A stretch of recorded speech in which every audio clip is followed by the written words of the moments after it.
శుక్లాంబరధరం విష్ణుం శశివర్ణం చతుర్భుజం ప్రసన్నవదనం ఝాయేత్ సర్వవిఘ్నోపశాంతయే. కార్తవీర్య సంభవం. సూతుడు ఇట్లనెను: యయాతికి జ్యేష్ఠుడైన కుమారుడు యదువు. అతడు ఉత్తమ తేజస్వి. అనుపూర్వకంగా అతని గూర్చి చెప్పెదను గ్రహింపుడు. యదువుకు దేవసుతోపములైన 5 పుత్రులు. వారు సహస్రజిత్తు. ఇతడు జ్యేష్ఠుడు శ్రేష్ఠుడు. కోష్ఠువు, నీలుడు, అంజకుడు, లఘువు, సహస్రజిత్సితుడు, శతజిన్నాముడు రాజు.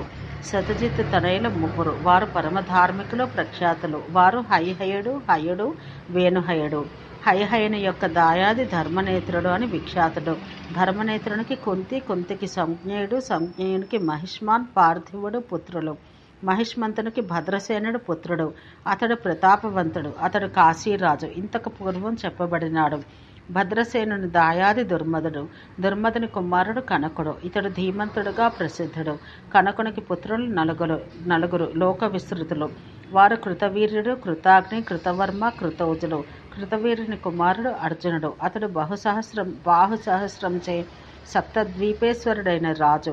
కార్తవీర్యుడు 10,000 సంవత్సరాలు తపస్సు చేసెను. ఆ తపస్సు చాలా దుస్తరమైనది. అపస్సుచే అతడు అత్రిసంభవుడైన దత్తుని ఆరాధించెను. దత్తుడు భూరి తేజస్వంతములైన 4 వరములు అతడికి ఇచ్చెను. ముందుగా మొదటి వరంగా 1000 బాహువులు కోరెను. 2వ వరం అధర్మం ఆచరింపగోరు వాణ్ణి వెంటనే దాని నుండి నివారించుట. భూమిని ధర్మంగా జయించి ధర్మంగా దాన్ని పాలించటం 3వ వరం.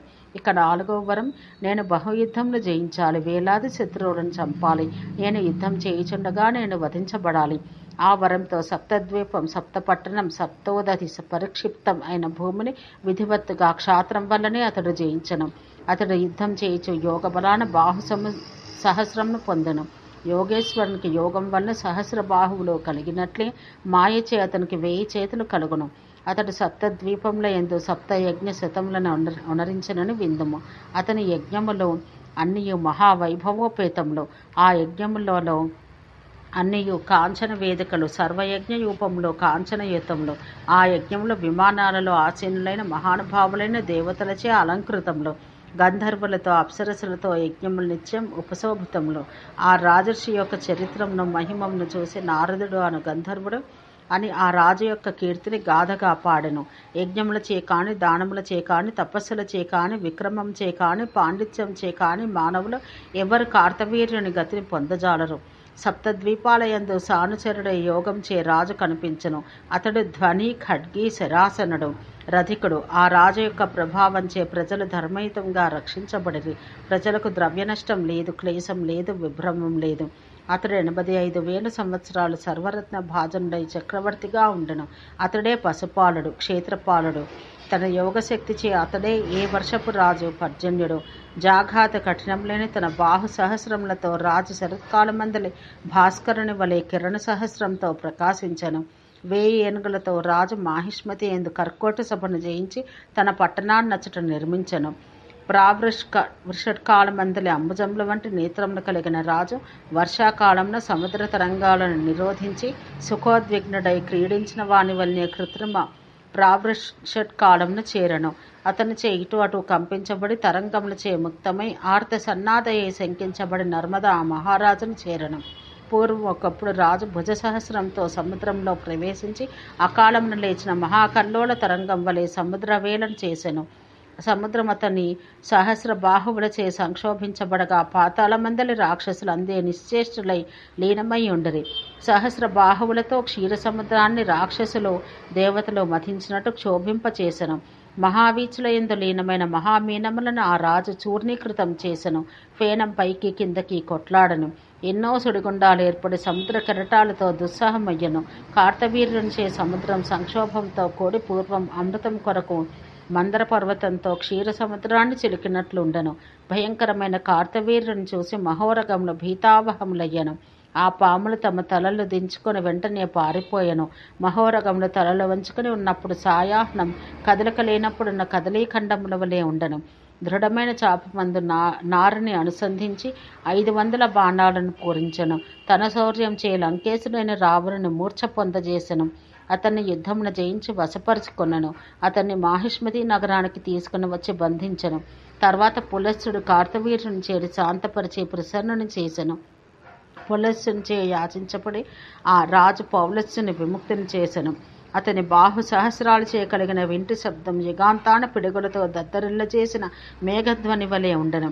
అహో భార్గవుడు మహావీరుడు, ఏలాన యుద్ధభూమిలో అతని సహస్ర బాహువులను బంగారు తాళవనమేమో అన్నట్టు నరికివేచెను. ఒకప్పుడు దాహపీడితుడు క్షుధార్తుడు అయిన అగ్నిహోత్రునిచే భిక్ష యాచించబడెను. అగ్నిహోత్రునికి రాజు సప్తద్వీపాలు భిక్ష ఇచ్చెను. పట్టణముల ఘోషములు, గ్రామములు, పట్టణంలో వీటన్నింటినీ చిత్రభానువు తన బాణములచే జ్వలింపచేసెను. మహాయశస్వి పురుషేంద్రుడైన అగ్ని కార్తవీర్యుని ప్రతాపంచే పర్వతాలను వనాలను దహించి వేసెను. హైహయునితో కూడి చిత్రభానువు యొక్క శూన్యమైన ఆశ్రమాన్ని సర్వం దగ్ధపటలమునర్చెను. అతని పేరు వశిష్ఠుడు. అతడిని వరుణుడు పొందెను. ఆ వశిష్ఠనాముడైన ముని తర్వాత ఆపవ అను నామం చెందెను. ఆ ఆపవ ముని క్రోధంతో అర్జునుని శపించెను. ఓ హైహయ, నా వనాన్ని నీవు విడవని కారణాన వేరొక రాజు అర్జునుడు అనువాడు రాజగను. అప్పుడు నీవు చేసిన దుష్కరమైన కర్మలను అతిశయించును. ప్రహరించే వారిలో శ్రేష్ఠుడకు పరశురాముడు నీ సహస్ర బాహువులను ఖండించును. ఒక ముని రాముడు గొప్ప పరాక్రమం శౌర్యం గల బ్రాహ్మణుడు అర్జునుని వధించెను. ధీమంతుడైన ఆ ఋషి యొక్క శాపంచే రాముడు ఆ మృత్యువుకు కారణుడయ్యను. పూర్వం రాజే ఇట్టి వరం స్వయంగా కోరుకనను. అతనికి 9 పుత్రులు, వారిలో 5 మహారథులు. వారు లక్ష్మియందు విద్యయందు ఆరితేరిన వారు, బలవంతులు, సూర్యులు, ధర్మాత్ములు, యశస్వంతులు. వారు సూర్యుడు, సూరసేనుడు, వృషాసుడు, వృషుడు, జయధ్వజుడును. వారి వంశకర్త జయధ్వజుడు. అతడు అవంతికి రాజు. జయధ్వజుని పుత్రుడు తాళధ్వజుడు. అతడు ప్రతాపవంతుడు. అతనికి 9 పుత్రులు. వారు తాళజంగులను పేరు ప్రఖ్యాతులు. ఈ విధంగా హైహయుల్లో పంచవర్గముల వారు మహాత్ములు. వారు వీతిహోత్రులు, భోజులు, అవంతులు, విక్రాంతులైన తొండికేరులు మరియు తలధ్వజులు. వీతిహోత్రుని సుతుడు అనంతుడు అను పార్థివుడు. అనంతుని పుత్రుడు దుర్జయుడు. అనష్ట ద్రవ్యత, ధనం పోకుండా ఉండుట అను వరాన్ని రాజు పొందెను. ఆత్మీయమైన గొప్ప ప్రభావంతో మహారాజు తన ప్రజలను పాలించెను. అతడు ధనాన్ని ఎన్నడూ పోగొట్టుకోలేదు. ధీమంతుడైన కార్తవీర్యుని యొక్క జన్మ చరిత్ర ఎవ్వడి చెప్పునో అతని విభవం అధికమగను. అతని ధర్మం శాశ్వతంగా వృద్ధి పొందును. అతడు స్వర్గమున యజ్ఞములు చేసిన, అతడు దానములు ఆచరించిన వాడు గౌరవించబడినట్లు గౌరవించబడను. ఓం శాంతి శాంతి శాంతి.